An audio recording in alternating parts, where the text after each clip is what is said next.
மத்தேயு சுவிசேஷம் 28வது அதிகாரம் 19வது வசனத்தை ஒருவர் தயவாய் வாசியுங்கள். ஆகையால் நீங்கள் புறப்பட்டு போய் சகல ஜாதிகளையும் சீஷராக்கி பிதா குமாரன் பரிசுத்த ஆவியின் நாமத்தினாலே அவர்களுக்கு ஞானஸ்நானம் கொடுத்து நான் உங்களுக்கு கட்டளையிட்ட யாவையும் அவர்கள் கைக்கொள்ளும்படி அவர்களுக்கு உபதேசம் பண்ணுங்கள். இதோ உலகத்தின் முடிவு பரியந்தம் சகல நாட்களிலும் நான் உங்களுடனே கூட இருக்கிறேன் என்றார். கர்த்தருடைய பரிசுத்த நாமம் மகிமைப்படுவதாக. நீங்கள் புறப்பட்டு போய் என்பது தேவன் அடிக்கடி சொல்லுகிற ஒரு வார்த்தை. போங்கள், புறப்படுங்கள் என்பது நம்முடைய தேவன் அடிக்கடி பயன்படுத்துகின்ற ஒரு வார்த்தையாக இருக்கின்றது. அன்றைக்கு ஆண்டவர் எருசலேமிலே, யூதேயா மாகாணத்திலே, கலிலேயா மாகாணத்திலே, சமாரியாவின் பகுதிகளிலே எங்கும் நடந்து சென்று தமது ஊழியத்தை 3.5 ஆண்டுகள் நடப்பித்தார். ஆனால் அவருடைய நோக்கம் யூதேயா, சமாரியா, கலிலேயாவோடு அவருடைய ஊழியம் நின்றுவிட வேண்டும் என்பது அல்ல. அவரே சொன்னார், அப்போஸ்தலர் 1ஆம் அதிகாரம் 8ஆம் வசனத்திலே, பரிசுத்த ஆவி உங்களிடத்தில் வரும் பொழுது நீங்கள் பலன் அடைந்து எருசலேமிலும் யூதேயா முழுவதிலும் சமாரியாவிலும் பூமியின் கடைசி பரியந்தமும் எனக்கு சாட்சிகளாயிருப்பீர்கள். அல்லேலூயா.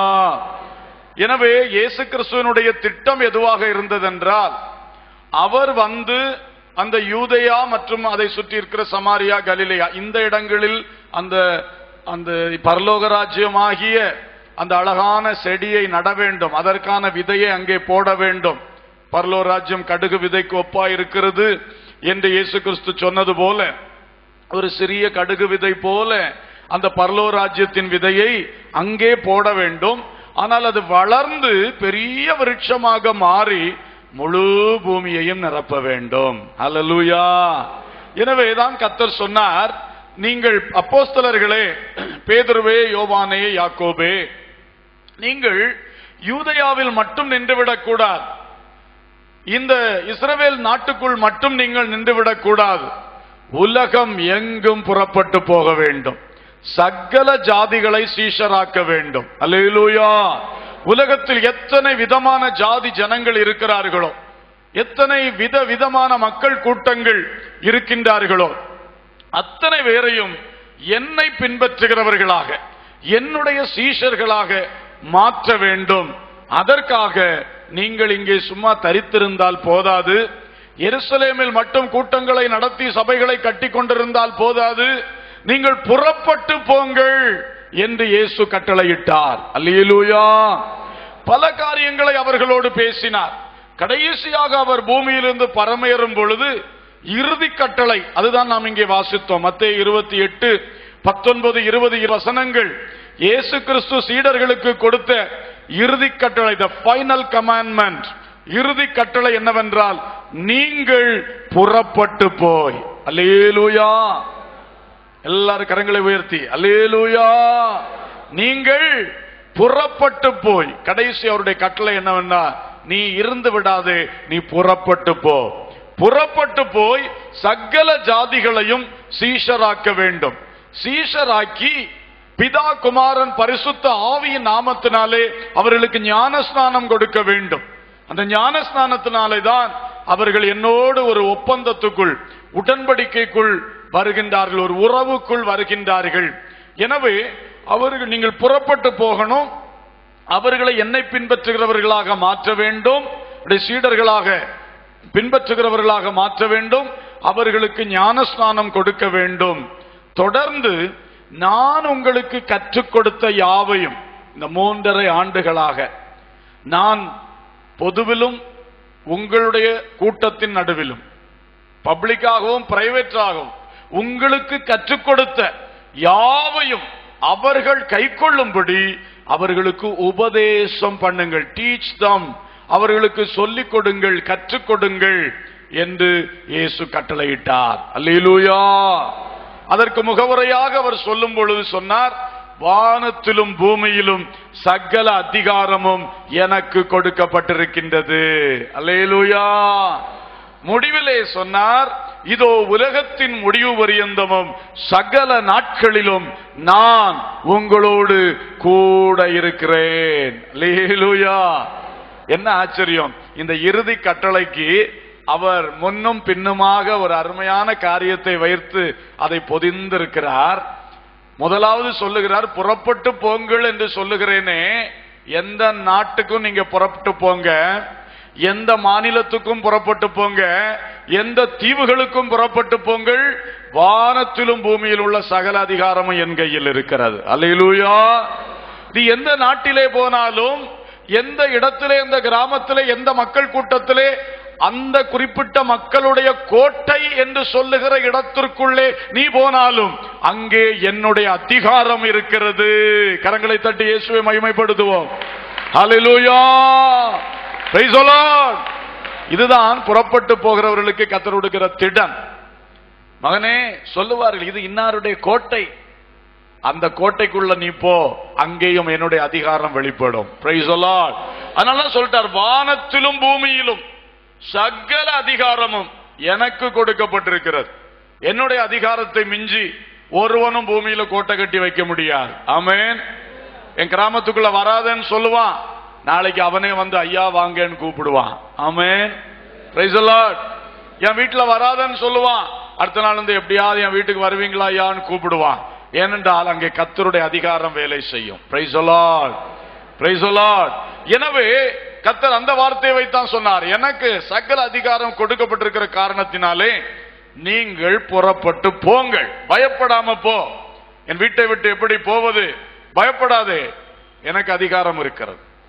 உன்னை போஷிக்க, உன்னை உடுத்துவிக்க, உன்னை இங்க இருக்கிறதை விட நல்ல சூழ்நிலையில் வைக்க எனக்கு அதிகாரம் இருக்கிறது. நீ புறப்பட்டு போ. ஹல்லேலூயா. ஐயோ, எனக்கு பாதுகாவல் இல்லையே, என் வீடுன்னா நல்ல பாதுகாவலா இருக்குமே, என் சொந்த மாவட்டத்தில் ஊழியம் செய்தா எவ்வளவு பாதுகாவலா இருக்கும், இல்ல சொந்த பாஷை இருக்கிற தமிழ்நாட்டில் ஊழியம் செய்தா எவ்வளவு நல்லா இருக்கும், அப்படி நம்ம நினைப்போம். கர்த்தர் சொல்லுகிறார், எனக்கு எல்லா அதிகாரம் கொடுக்கப்பட்டிருக்கிறது. மகனே மகளே, நீ பயப்படாமல் புறப்பட்டு போ. அல்லேலூயா. அது மட்டுமா, கடைசியில சொல்றாரு, உலகத்தின் முடிவு பரியந்தம் சகல நாட்களிலும் நான் உங்களோடு கூட இருக்கிறேன். அல்லேலூயா. கர்த்தர் சொல்ல, என் தூதனை உன்னோடு வச்சிருக்கிறேன், பயப்படாம இருன்னு சொல்லல, நான் உன்னோடு இருக்கிறேன் சொன்னார். என்ன சொன்னார் சொல்லுங்க? நான் உங்களோடு இருக்கிறேன், நான் உங்களோடு இருக்கிறேன். இந்த 2 பேர் இன்றைக்கு அனுப்புகிறோம். பிரதர் ஜான், பிரதர் மணிராஜ் அசாமுக்கு அனுப்புகிறோம். இவர்கள் 2 பேரோடு கூட யார் போகிறது? பாஸ்டர் பிரபாகரன் போகிறார். அவர் போயிட்டு விட்டுட்டு வந்துருவார். கர்த்தருக்கு ஸ்தோத்திரம். ஆனால் இவர்களோடு போகிறது யார்? கர்த்தர் போகிறார். அல்லேலூயா. இந்த வாக்குத்தத்தத்தை சொன்ன இயேசு போகிறார். ஆனபடினாலே அந்த இயேசு இவர்களோடு கூட இருப்பார். இயேசு இவர்களுக்கு முன் செல்வார். இயேசு தமது காரியமாய் இவர்களை அனுப்புகின்றபடினாலே இவர்களை கொண்டு தமது காரியத்தை அங்கே செய்வார். அல்லேலூயா. அதனாலதான் ஆண்டவர் அழகா சொன்னார், அதிகாரம் என் கையில் இருக்கிறது. இதுக்கு மேல அதிகாரம் எல்லாம் கையில வச்சிருக்கிற நானே உங்களோடு இருப்பேன் என்று சொல்லி இருக்கிறேன். அதனால நீங்கள் புறப்பட்டு போங்கள். உன் வீட்டை விட்டு புறப்படு, உன் நாட்டை விட்டு புறப்படு, உன் கிராமத்தை விட்டு புறப்படு, உன் சொந்த மொழி பேசுகின்ற மாநிலத்தை விட்டு புறப்படு, போ. என் சுவிசேஷத்தை அறிவிக்கும்படி போ, என் சத்தியத்தை மக்களுக்கு சொல்லும்படி போ, எனக்கு சீஷர்களாக இந்த சகல ஜனங்களை மாற்றும்படி வைராக்கியத்தோடு தரிசனத்தோடு புறப்பட்டு போ என்பதுதான் இயேசு கிறிஸ்துவினுடைய இறுதி கட்டளை. அன்பானவர்களே, அவர் வழியை சொல்லிக் கொடுத்தா போகணும். என்னை பின்பற்றுகிறவர்களா மாற்றணும். முதல்ல ஞானஸ்நானம் கொடுக்க போகாத. ஃபர்ஸ்ட் அவர்கள் என்ன செய்? என்னை பின்பற்றும்படியாய் அவர்கள் பாவத்தை விட்டு மனம் திரும்பி, அவர்களுடைய என்னை விட்டு விலகி இருக்கிற அனுபவங்களை விட்டு மனம் திரும்பி என்னை பின்பற்றும்படி செய். என்னை பின்பற்ற தீர்மானித்தவர்களுக்கு ஞானஸ்நானம் கொடுத்து என்னோடு உடன்படிக்கை செய்யும்படி சொல்லுங்கள். அப்படி உடன்படிக்கை செய்தவர்களை சபையாக கூட்டி வைத்து, நான் உங்களுக்கு என்னவெல்லாம் கற்று தந்திருக்கிறேனோ என் பரிசுத்த வேதாகமத்தில் இருந்து, உங்களுக்கு கொடுக்கப்பட்ட பயிற்சிகளில் இருந்து, அல்லது நீங்கள் இருந்து ஆராதித்த சபையின் கேட்ட உபதேச சத்தியங்களில் இருந்து நீங்கள் கேட்டவைகளை அவர்களுக்கு கை கொள்ளும்படிக்கு உபதேசம் பண்ணுங்கள். ஹல்லேலூயா. இந்த ஊழியத்தை தான் நாம் செய்து கொண்டிருக்கிறோம். இங்கிருக்கிற ஒவ்வொருவரும் இந்த ஊழியத்தில் ஒரு பங்காளிகளாக இருக்க வேண்டும் என்பது நமக்காக தன்னுடைய பரிசுத்த இரத்தத்தை பூமியின் மண்ணிலே சிந்தின இயேசு கிறிஸ்துவினுடைய மகிமையுள்ள நோக்கமாக இருக்கிறது. அல்லேலூயா. இன்றைக்கு அதை குறித்து தான் நான் உங்களுக்கு சொல்ல விரும்புகின்றேன். ஒரு 3 அனுபவங்களில் நாம் கர்த்தருக்கு செய்ய வேண்டியதான காரியங்களை உங்களுக்கு முன்னே வைக்கும்படி விரும்புகிறேன். முதலாவது, இப்பொழுது வாசித்து சொன்ன இந்த வசனத்தின் அடிப்படையிலே வெளியிலே நாம் கர்த்தருக்காக செய்ய வேண்டிய காரியங்களை முதலாவது உங்களுக்கு சொல்ல விரும்புகிறேன். கர்த்தருக்கு ஸ்தோத்திரம். நாம் செய்ய வேண்டியது மத்தேயு 22ஆம் அதிகாரம் 9ஆம் வசனத்தில் சொல்லப்பட்டிருக்கிறது. ஆகையால் நீங்கள் வழிச்சந்திகளிலே போய் காணப்படுகிற யாவரையும் கல்யாணத்திற்கு அழைத்துக் கொண்டு வாருங்கள் என்றான். நீங்கள் வழிச்சந்திகளிலே போய் புறப்பட்டு போங்கள் என்று சொன்னவர் இப்பொழுது என்ன ஒரு கட்டளை கொடுக்கிறார்? இது ஒரு ராஜ கட்டளை. இது ஒரு ராஜாவினுடைய மகனுடைய கல்யாண விருந்துக்கு ஆள் சேர்க்க வேண்டியிடப்பட்ட கட்டளை. இந்த கட்டளை என்ன சொல்லுகிறது என்றால், நீங்கள் வழிச்சந்திகளில் போங்கள். புறப்பட்டு போகும்படி சொன்னீரே கர்த்தாவே, நான் எங்கே புறப்பட்டு போக வேண்டும்? ஆண்டவர் சொல்லுகிறார், நீ முதலாவது வழிச்சந்திகளில் போ. Go to the junction. வழிச்சந்திகள், 2 ரோடு சந்திக்கிற இடம், 3 ரோடு 4 ரோடு சந்திக்கிற இடம், வழிச்சந்திகளில் போ. இந்த வழிச்சந்திகளில் ஏன் போக வேண்டும்? அங்கே சொல்லப்பட்டிருக்கிற காரியம் நமக்கு தெரியும். அன்றைக்கு ராஜாவின் மகனுடைய விவாக விருந்துக்கு அழைக்கப்பட்ட பெரியவர்கள் எல்லாம் வராமல் இருந்து விட்டார்கள். உடனே ராஜா சொல்லுகிறார், நீங்கள் வழி சந்திகள்ல போய் அங்க சும்மா நிப்பாங்க பாருங்க, அவங்களையெல்லாம் கூப்பிட்டு கொண்டு வாருங்கள், என்னுடைய விருந்து சாலை ஆட்களால் நிரம்பட்டும் என்று சொல்லுகிறார். ஆகவே அவ்விதமாக ஒரு வழிச்சந்தியில் போகின்ற ஒரு அனுபவம். இன்றைக்கு ராஜாவினுடைய வீட்டு காரியம் அப்படியே இருந்து கொண்டிருக்கின்றது. இன்றைக்கும் பார்த்தால் இயேசு கிறிஸ்துவாகிய ராஜகுமாரன், தேவகுமாரன், அவர் தன்னுடைய கல்யாண விருந்துக்காக ஆட்களை அழைக்கும்படி இந்த உலகத்திலே வந்தார். பரலோகத்தின் அழைப்பை அவர் கொடுத்தார். ஆனால் அவர் தேடி வந்த அந்த இஸ்ரவேலரோ, காணாமல் போன வீட்டாராகிய இஸ்ரவேலரிடத்திற்கே வந்தேன் என்று சொன்னாரே, அவர்கள் அவருடைய வார்த்தைக்கு செவி கொடுக்கவில்லை. அவர்கள் இவரை அந்நியரை போல உதைத்து தள்ளினார்கள், சிலுவையிலே அறைந்தார்கள். அப்பொழுது ஆண்டவர் சொன்னார், வழி சந்தி எல்லாம் போங்க. தகுதி உள்ளவர்கள் அல்லது ஏற்கனவே ஆபிரகாமின் சந்ததி என்ற தகுதி பெற்றவர்களுக்கு மட்டும் அழைப்பு அல்ல, எந்த ஜாதியா இருந்தாலும் எந்த ஜனமா இருந்தாலும் எல்லாருக்கும் அழைப்பை கொடுங்கள் என்று சொன்னார்.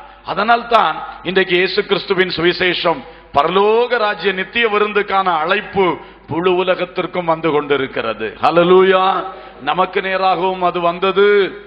எனவே பிரியமான கர்த்தருடைய பிள்ளைகளே, இன்றைக்கு இந்த ராஜா வீட்டுக்கான ஒரு அழைப்பு எல்லாருக்கும் கொடுக்கப்பட வேண்டும் என்று கர்த்தர் விரும்புகிறார்.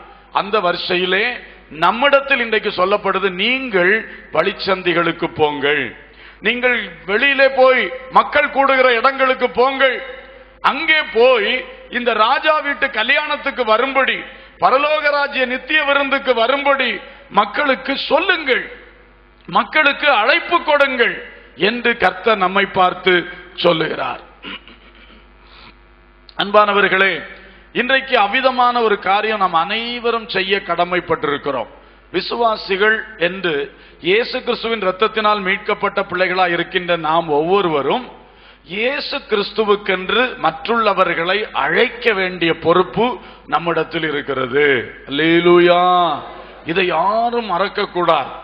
நாம் ஒரு வீட்டிலே சொந்தக்காரர்கள், குடும்பத்தினர் என்று ஆகிவிட்டால், அந்த வீட்டில் ஒரு கல்யாணம் நடக்கும் பொழுது அந்த கல்யாண சீட்டை அந்த மாப்பிள்ளை அல்லது பெண் மட்டும் கொண்டு ஊரெல்லாம் கொடுக்கணும்னு சொல்லுவார்களா? பெண்ணு போய் கொடுக்க மாட்டா. மாப்பிள்ளை போய் கொடுக்கணும்னு சொல்லுவார்களா? சொல்ல மாட்டார்கள். அந்த மாப்பிள்ளையை சார்ந்த நெருங்கின உறவினர்கள், அவர்கள்தான் வீடு வீடாக போய், குடும்பத்தினர் நெருங்கின உறவினர்கள் வீடு வீடாய் போய், இன்னாருக்கு கல்யாணம், எல்லாரும் வந்து விடுங்கள், கட்டாயமாக வாருங்கள் என்று அழைப்பார்கள். அதுபோல பிரியமானவர்களே, ஆண்டவர் இயேசு கிறிஸ்துவினுடைய அந்த விவாக அழைப்புக்கு அது அர்த்தம் என்ன? இயேசுவோடு நாமெல்லாம் சேர்க்கப்படுகிற பரலோக ராஜ்ய பேரின்ப வாழ்வுக்கு ஆன அழைப்புக்கு இயேசுவே நேர்ல வந்து அழைச்சாச்சு. மாப்பிள்ளை நேர்ல வந்து கூப்பிட்ட மாதிரி மணமகனாகிய இயேசு கிறிஸ்து நேரிலே வந்து, வருத்தப்பட்டு பாரம் சுமக்கிறவர்களே நீங்கள் எல்லாரும் என்னிடத்தில் வாருங்கள், நான் உங்களுக்கு இளைப்பாறுதல் தருவேன். இயேசுவே கூப்பிட்டாச்சு. இப்ப சொல்றாரு, நீங்க இனி புறப்பட்டு போங்கள். அவருடைய சொந்தக்காரர்களாய் குடும்பத்தினராய் ஆகிவிட்ட நம் ஒவ்வொருவரை பார்த்து அவர் சொல்லுகிறார், இனி நீங்கள் புறப்பட்டு போய் எல்லா இடங்களிலும் போய் ஒவ்வொரு மனுஷனையும் மனுஷியையும் இதற்காக அழைப்பு கொடுங்கள். அல்லேலூயா. இல்ல எனக்கு நேரம் இல்ல, உம்முடைய கல்யாண வேலையை செய்வதற்கு எனக்கு நேரம் இல்லை என்று நீங்கள் சொன்னால், உங்க சொந்த குடும்பத்தை எடுத்துக்கொள்ளுங்க. உங்க சித்தப்பா பெரியப்பா பிள்ளைகள் இந்த மாதிரிப்பட்ட குடும்பத்தில் நீங்க எதிர்பார்த்தீங்க, இவன் கொஞ்சம் சீட்டு போடணும், இவன் கொஞ்சம் கார்டு அந்த பக்கம் கொடுத்தான்னா எனக்கு உதவியா இருக்குமே என்று சொல்லி நீங்கள் எதிர்பார்க்கும் பொழுது, அந்த நீங்கள் எதிர்பார்த்த நபர்கள் சொல்லுகிறார்கள், எனக்கு வேலைக்கு போனோம் நேரம் இல்லை, நீங்களே உங்க கார்டை கொடுத்துக்குங்க. ஐயோ எனக்கு முடியாது, நீங்களே உங்க கார்டை கொடுத்துக்கிடுங்க. இப்படி சொன்னால் அந்த நபர்களை பற்றி நமக்கு எவ்வளவு மன வருத்தம் உண்டாகும். என் வீட்டு கல்யாணம் 4 கார்டு கொடுப்பான்னு நான் விரும்பினா, இவன் தட்டி தள்ளிட்டு போறானே, அதை குறிச்சு கண்டுகிடாம இருக்கிறானே என்று உங்கள் உள்ளம் எத்தனை வேதனைப்படும். அதே வேதனையை நீங்கள் அநேகர் இயேசுவுக்கு இன்றைக்கு கொடுத்து கொண்டே இருக்கிறீர்கள். இயேசு எதிர்பார்க்கிறார், இனி யார் என்னுடைய கல்யாண வீட்டுக்கு ஆளை அழைப்பது? என்னை அறிந்த என் பிள்ளைகள். கை நீட்டி சொன்னார், இவர்களே என் தாயும் என் சகோதரரும் என்று சீடர்களை பார்த்து சொன்னார். சீடர்களை பார்த்து மட்டுமல்ல, நமக்கு நேராகவும் இன்றைக்கு அந்த கை நீட்டப்பட்டிருக்கிறது, நீங்களே என் சகோதரர். அல்லேலூயா. அப்ப கேட்கிறார், என் சகோதரனே, உன்னை நான் சகோதரன் என்று அழைத்தேன், நீ என்னுடைய விவாக விருந்துக்கு ஆள் சேர்க்கும்படி மற்றவர்களுக்கு என் சார்பாக அழைப்பு கொடுப்பாயா? அழைப்பு கொடுப்பாயா? இல்ல ஆண்டவரே, எனக்கு டியூட்டி ரொம்ப டைட்டா இருக்கு, என்னால முடியாது. இல்ல ஆண்டவரே, எனக்கு அந்த பழக்கம் கிடையாது, கார்டு கொடுத்து பழக்கம் கிடையாது, யார்கிட்டையும் நான் போக முடியாது, எந்த வீட்டுக்கும் போக முடியாது, அப்படி சொல்லுவீங்களா? இல்ல இப்படியே நான் பழகிட்டேன், இதுவரை நான் கார்டு கொடுத்ததே கிடையாது, அதனால இன்னும் கொடுக்க மாட்டேன். ஏதோ ஒரு காரணம், ஏதோ ஒரு காரணம். ஆனா ஆண்டவருடைய உள்ளம் துக்கப்படுகிறது, வேதனைப்படுகிறது. உன்னை பாவத்தின் பயங்கரமான சிக்கல்லே சிக்கி கிடந்த உன்னை தூக்கி எடுத்தேனே, நீ பாவத்தின் தண்டனை அனுபவித்து வியாதி படுக்கையில் மரண படுக்கையில் இருந்த பொழுது எல்லாரும் உன்னை கைவிட்டார்கள். நான் உன்னை தேடி வந்து புது ஜீவன் கொடுத்து இன்றைக்கும் உலகத்திலே வாழ வைத்திருக்கிறேனே, என்னை பற்றி என் பரலோக பாக்கியத்துக்கு அழைப்பு கொடுக்க முடியாதுன்னு சொல்றியே, வெக்கமா இருக்கின்றியே. ஆண்டவர் எவ்வளவு வேதனைப்படுவார். நீ பணச்சிக்கலில் கிடந்த பொழுது, பிசாசின் போராட்டத்தில் கிடந்து பலருக்கு முன்னால கோமாளியை போல நீ இருந்த வேளையை நினைத்து பார். உன்னை பார்த்து சிரித்தார்கள், உன்னை பிடித்து கட்டினார்கள், அடித்தார்கள், கேவலமாய் பேசினார்கள், உன்னை வைத்து கோமாளி வேஷம் நடத்தினார்கள். இந்த பரிதாப நிலையில் சிக்குண்டு கிடந்த உன்னை நான் வந்து பிசாசின் கட்டை அறுத்து விடுதலை செய்து தெளிந்த புத்தியுள்ள மனுஷனாய், தெளிந்த ஒரு புத்தியுள்ள மனுஷியாய் உன்னை ஆக்கி வைத்திருக்கிறேன். இந்த நன்மை செய்த எனக்கு என்னுடைய கல்யாண வீட்டிற்கு மக்களை அழைக்க உனக்கு வெக்கமா?